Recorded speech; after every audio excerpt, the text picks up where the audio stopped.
كنا انا ورفقاتي لحالنا عم شو اسمه قاعدين بالبستان، عم نزلوا بالبستان، خالي اجا حملنا وركض فينا. كنا ماشيين بالمظاهرة بالدر، كل احنا قدام خزفة بدر، نزلت قذيفة صوب ولد صغير تقريبا قد هي.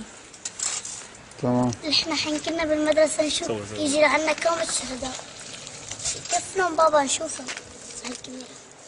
واحد أول مرة صرنا نخاف، بعدين تعودنا. واحد راسه طاير، واحد هيك وايده طايرة. واحد مرة بابا أتنام.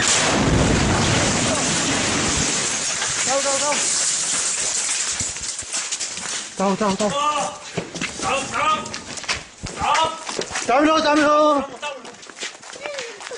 مين يسعى؟ الحمد لله على سلامتكم. الله يسلمك. شو صار؟ على اساس ما نخاف من قذائف، ما هيك؟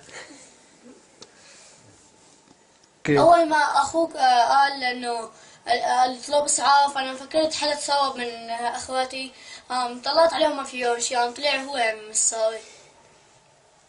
دول انبطحوا هن، يعني مو اول مره بتنزل قذيفه قدامك.